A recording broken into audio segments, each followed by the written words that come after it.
Hello everybody, welcome back. This is another video on LODs. So real quick, I want to explain what I did in between videos. First of all, we're in now the terrain scene that I made for week 5.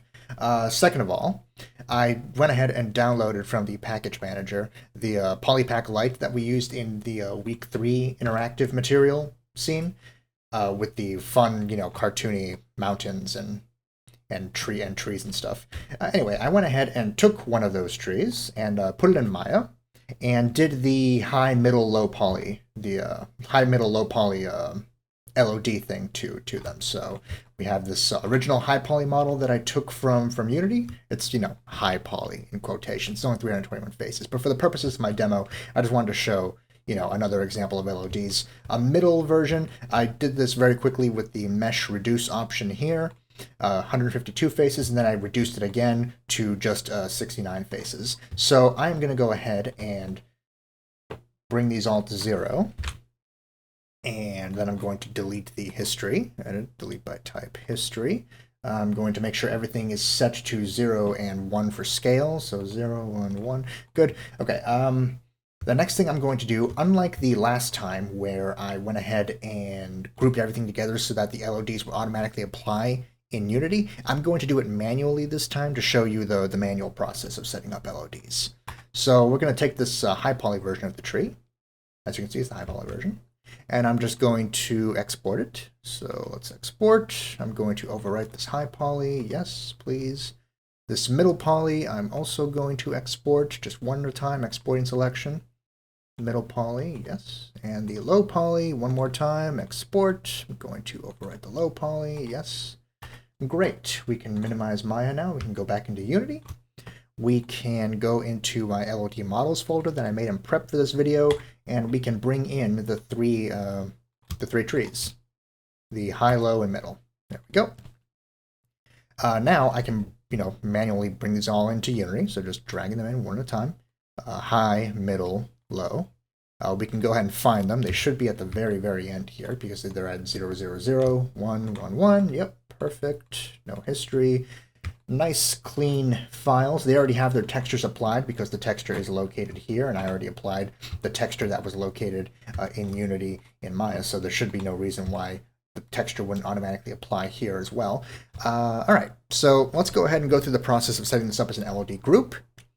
Working backwards from what we saw with the teddy bear, we have to create a group for all three of these models to be children of. So let's go ahead, let's right click, let's create empty. We can also just, I believe, come up here to this plus sign, create empty. And let's call this tree 1, because I'm going to make 2 trees, LOD. And then we can just take these 3 and just make them the children of this group here. Next, we go to add component. We just type in LOD up here. So you can just type in LOD and you get LOD group, just like we saw with the teddy bear, except manually this time.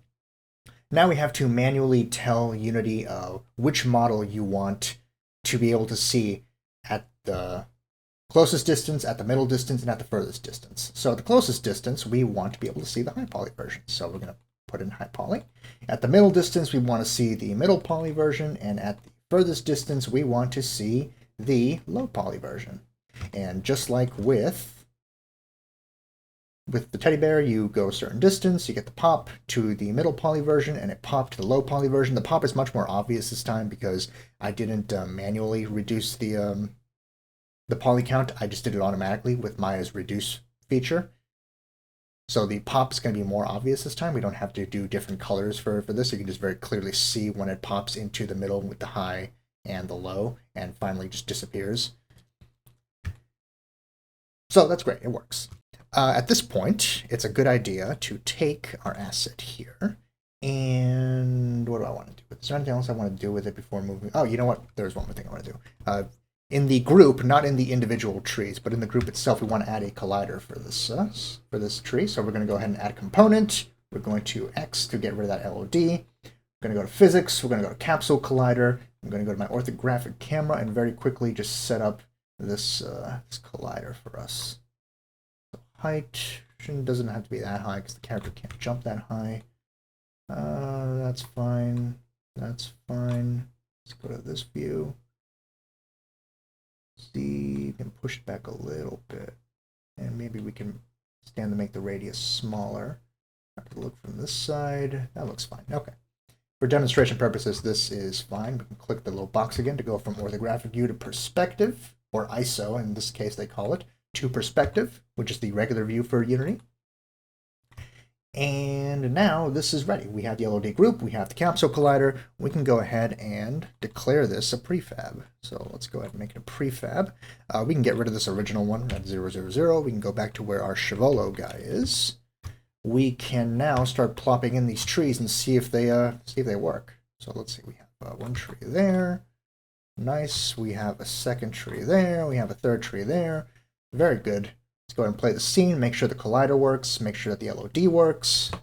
So yes, we can't come in contact with, we can't go through the trees, nice. And if we start going farther away from them, we can see the LOD pop, very nice. Low poly, middle poly, high poly, very good, very nice, okay. We don't need to set the trees individually. I mean, we can if we wanted to, but I would rather just paint them in to have just more trees in general. So let's go to terrain. Let's go to paint trees. Let's go to edit trees. That's missing. What's that? Why is that missing? Can I delete it? I guess I can't. Whatever. Edit trees. Oh, we can't. Just remove tree. Edit tree, add tree. We can go to tree prefab. We can just drag in our prefab if we have it, or we can just track it down. It's a big list of items here, so we can just write in. It's called tree 1. Tree 1. And there's our LOD, that's the one that we want. That's the prefab, we add it in, and now we can just start painting this into the scene. Very, very low poly, for some reason. Let's go ahead and tree height, we can play around with that. Tree size and density, let's lower it, and let's just start adding the trees further away. Very nice. Wow, for some reason they're going through the ground. Why are they going through the ground? Alright, quick cut. I figured out what the issue was of why the tree was going through the terrain. It's because of my game object. The positioning for the game object was actually too high, like up here, when it really should have been at 000. So that was the issue. So now I'm going to have to redo this this prefab again, but I'm going to do it really, really fast.